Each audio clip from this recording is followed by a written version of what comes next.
Hi,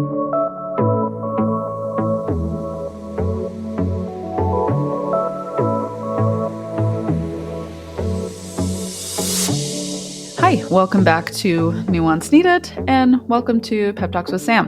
Believe it or not, we are in December, which is insane. And I know, I'm sure you have been saying that all of November. How did we get to November? And then I'm sure in October, you were like, how did we get to October? All the way back to January of this year, saying, how did we get to January of 2025? It is unhinged, really, if you sit and try to process time too much. But here we are in the last month of the year. And something that I have been thinking about a lot myself is, what has this year even meant?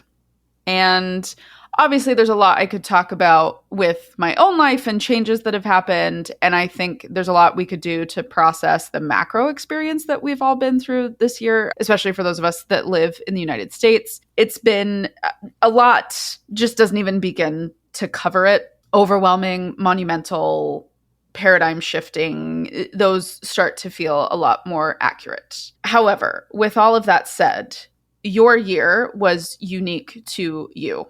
And I know that sounds like I don't even know what word to use, kind of a milquetoast phrase to put, kind of a stereotypical therapy, blah, blah, blah. However, it is very true. And I think the collective stress has impacted each of us differently. We all find ourselves in different life circumstances, different situations, different stressors, different everything. And so I wanted to give a little insight for how you could kind of do an inventory of your own life and figure out what this year has meant to you.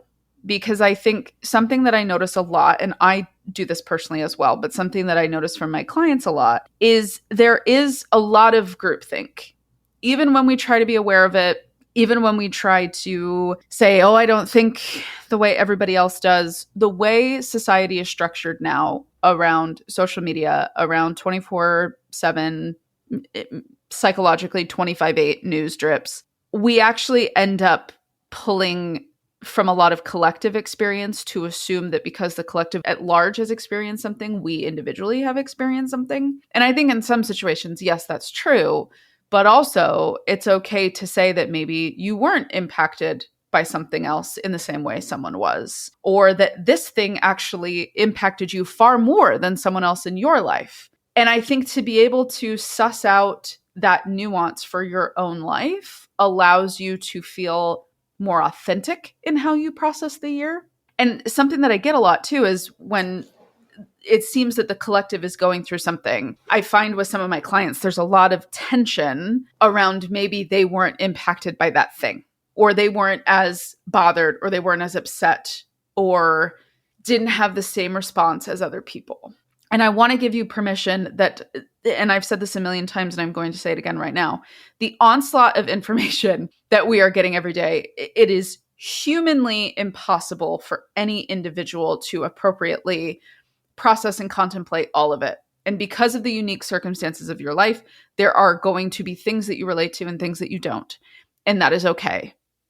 And I think a lot of social media commentary would say the opposite, that you have to be aware of everything. You have to know of everything. You have to care the same way everybody does. And you can't. It's not possible. It is okay that there were things that you went through this year that you noted and things that you didn't. And with all of that said, when we talk about processing, I want you to get hyper specific on what has this year meant to you. What went really well? What went well in ways that surprised you? What were you surprised didn't impact you or upset you the way it did other people? What impacted you in ways that you weren't expecting?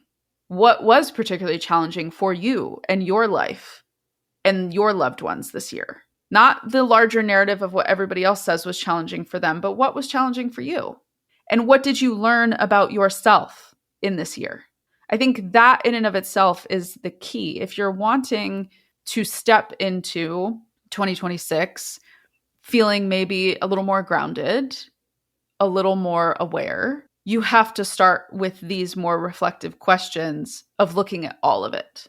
I think sometimes with New Year's content, and I have more stuff that I'll be talking about in different videos, but when it comes to reflecting on the previous year and thinking of what we want for the next year, there's kind of an obsession in either direction, which means people are either telling you, you need to think of, the positive, you need to be happy, you need to be, what are you grateful for? What are you happy about? Blah, blah, blah. Or in the reverse of like, what went so horrible? What did you just think was going to ruin you? And neither of those questions are inherently wrong.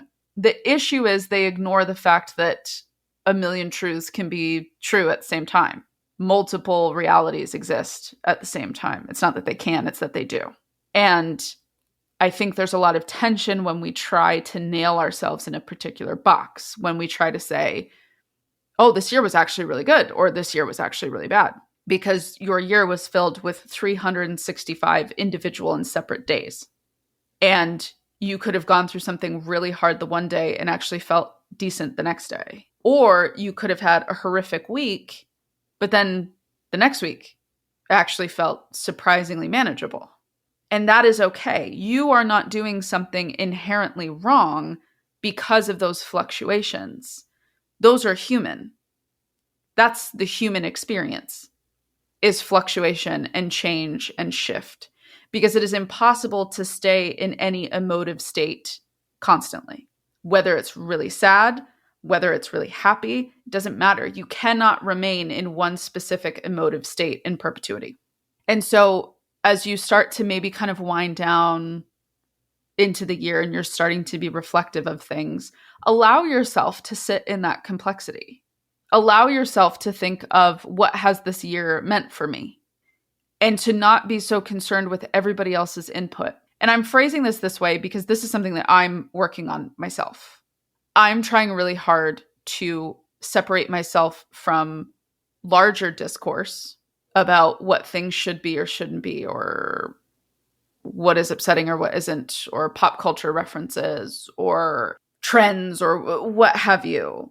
I'm trying to remove myself and decide what actually resonates with me. What do I care about? What matters to me? What do I want to participate in? What do I not care to participate in? And the silliest example of all is The Secret Lives of Mormon Wives for me. I started watching it. A lot of people were reaching out to me and wanting my thoughts, and it was all happening at the same time. Everybody was, commenting on it when the show dropped. And I felt too overwhelmed. I watched the first 2 episodes. I was having a much stronger reaction than I anticipated. And it was stressing me out to watch these dynamics. And I didn't do it. I didn't give my immediate thoughts. I didn't share my immediate opinion because it felt like too much. And frankly, I didn't care.